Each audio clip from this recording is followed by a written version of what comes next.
Okay! Welcome mga paps! Ito ang ating DT125. Alam na ito ng ating magagaling sa DT. Pero dun sa beginner, tuturo ko sa inyo kung paano to ipo-port polish natin to ng maayos. Okay po? Tapos pagka pinagmasdan yung mabuti, ito ang kanya intake side. At saka ito, nakita nyo yun, medyo madilim lang. Ayan o, exhaust part. Ayan, exhaust part. Tapos transfer port. Okay po. Sunod natin project, pero ano lang to, lilinisin lang natin to. Ito mga paps, kung pagmamasdan nyo to, bakit ginawa ni Sir Yamaha ito? Di ba may walang harang? Kaya sabi ko to sa inyo, sa piston ng Brutus, tatabasin nyo yan. Di ba? Nakita nyo? Okay na yan mga paps. Di ba sa Brutus natin may harang pa? Kaya pinatabas ko sa inyo yun. Di ba? Yan. Papakita ko sa inyo ito yung mga ano lang ito. Hindi natin to pwedeng itaas ang port height. Kasi ang DT, pag itinaas mo ang port height, pag itinaas mo ang port height niyan, mawawala to ng gigil. Mawawala to ng arangkada. Hindi pwedeng mawala sa gigil ng arangkada ang DT. Kasi high speed ang transmission nito mga paps. High speed ang transmission nito. Pero nakapagawa na ako pan-DT na crankcase, sunset pan-DT, pero ito ibabaw pang RXT 135 yan mga paps. Opo, pang RXT 135. Sagit lang po ulit ha.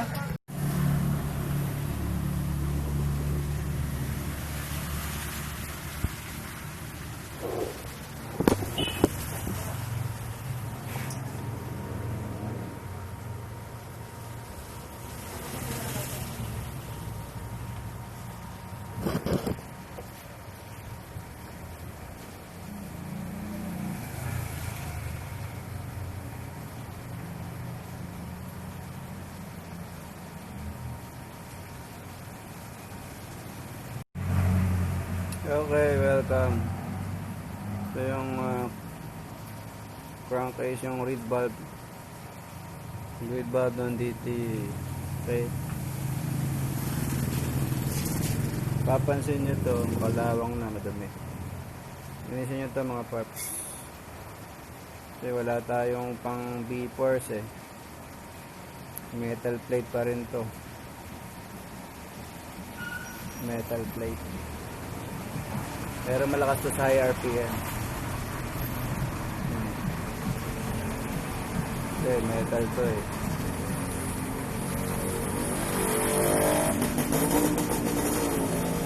Kaso nagkataon na to. Napabayaan kasi to na-stock to ng 2 taon Ito yung mga damper, goma. May goma kasi ito Para pag bumalik itong reed valve, hindi siya uugtol pag bumalik. Hindi uugtol. Medyo magano. Isip tayo ng dito pamamaraan kung paano natin to. Siraan na mga paps Kaya lilinisin natin yan.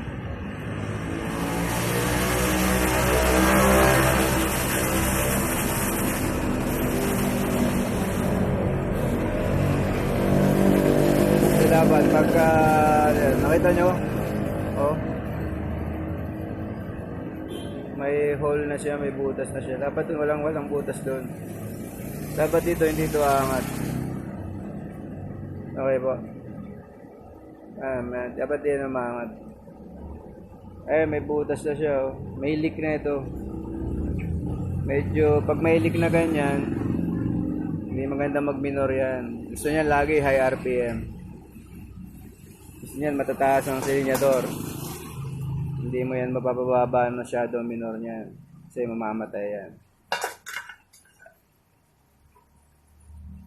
Dapat sarado yan.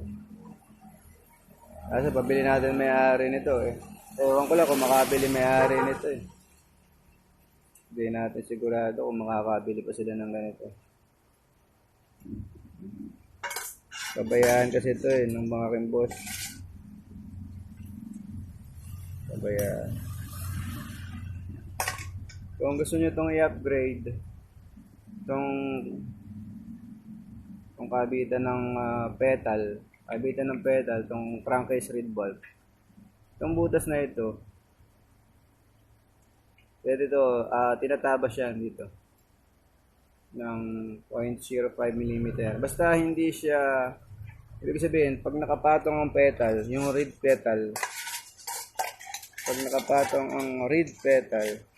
hindi siya sisingaw.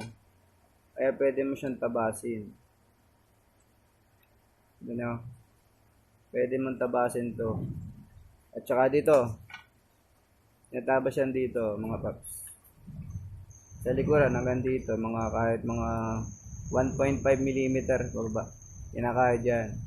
Para yung airflow.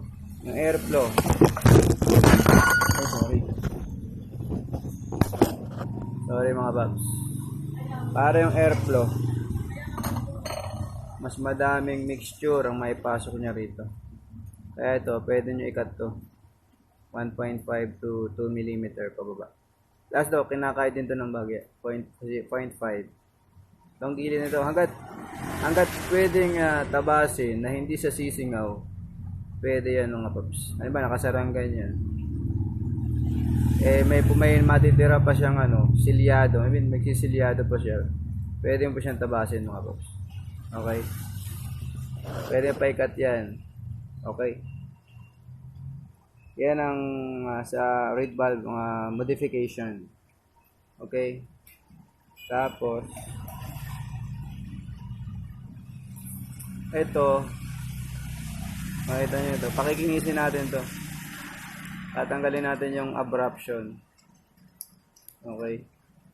Saka ito sa transfer nya, pakikinisin nya.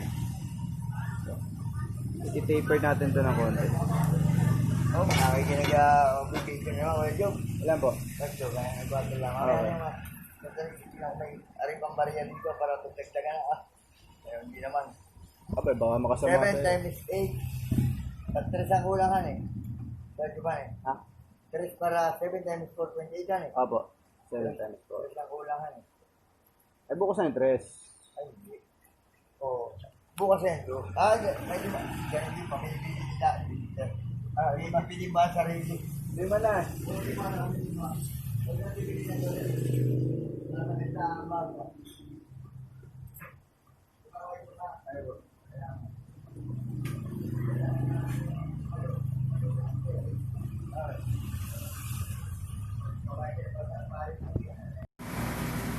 So, ito po ang tatandaan na. Linisin natin to. Ito, paninipisin natin to. Papakita ko yan kung paano natin pinanipis. Paninipisin po yan. Saka po yun. Tapos po ito, nakita po nyo to. Tabasin ako na po yan. Sorry. Yan. Tabasin ko na po yan. Saan nyo tatabasin na yan. Saan kabila. Tatabasin na po yan. Okay. Pero pagdating dito sa exhaust port, hindi po natin ito gagalawin. Kasi po pag ginalaw natin yan, mawawalan po yan ng arangkada. Pag ginalaw po natin ito, in-north height po natin, kinahit po natin yan, mawawalan po yan ng arangkada. O hindi man totally mawalang arangkada, kaso gigigilid yan ng gigil na gigil. Gigigilid yan ng gigil na gigil ang silinyador. Siyempre, pang off-road to kung gamit niya ngayon. Apo, kaya hindi natin pakikinisin lang natin yan. Pakikinisin natin yan. And then, ito po nyo yun. Yun, yung exhaust port. Sorry, wala lang nagahawak sa ating camera. Ito po nyo yan. Ito po nyo yan. Ito, puport natin ito ng bahagya. Kakayutin natin ito ng, let's say, 2 mm. 2 mm. Kabilang gilid po. Kabilang gilid. Tapos, Itong lahat po ng transfer, lilinisin lang po natin yan ng liha. Linisin lang po natin yan. Hindi po natin tataas yan. Kasi pag itinaas po natin yan, ang mangyayari niyan, mawawala rin po ang gigil. Pag tinaas niyo po yan. Okay po. Kaya pag napansin nyo ang DT125, nakadesign siya sa mahahabang tambucho. 25P. Ang tawag dyan ng aking master na foreigner eh. 25P. Bakit? Magiging 25P. Medyo mahaba ang tambucho. Di ba paikot-ikot ang tambucho ng DT? Tapos mahaba pa yung pinakandulo arrester niya. Gawa nito po, mababa po ang transfer. Pag tinaas natin to, magiging iba ng karakter ng DT mo. Hindi na siya pwedeng mababang silinyador para umarangkada. Kailangan niya ng matataas na silinyador, mataas na RPM para sumigal. Hindi pwede kasi pangbundok to eh. Pero kung ito'y pang-pupul race natin, kung pan-drag racing, pwede na po natin itong kayurin. Sukatin natin kung anong gusto nating degree. Kung anong gusto nating degree, saka ito. Pero magbabago tayo ng tambucho. Magpapaiksi tayo ng tambucho niyan. Pag ginalaw natin to, magpapaiksi tayo ng tambucho. Okay po. So, yan po muna. Lilinisin pa natin yan. Para at least makikita nyo rin naman yan pagka natapos na natin. Okay po. Kasi ito kung gagamit ho kayo ng consider parebor kayo ng panditi uli or pang 135. Nakita po nyo ito, itong port window. Itong intake part ng port window. Pwede nyo po itong kayo din ng 1mm simula doon sa taas hanggang dito. Ayan. 1mm para mas bumuka pa yan, mas mag-open.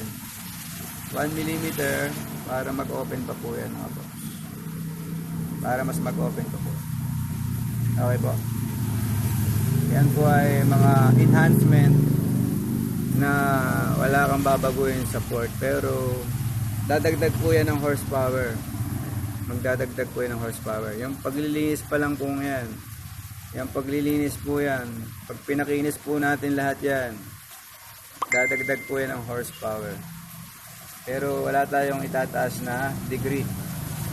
Wala tayong itataas na degree. Okay po. At salamat po sa pag-watch. Abangan nyo po yung kasunod. Pakiabangan po nyo yung kasunod. At para makita po ninyo. Okay po. Pero, okay po.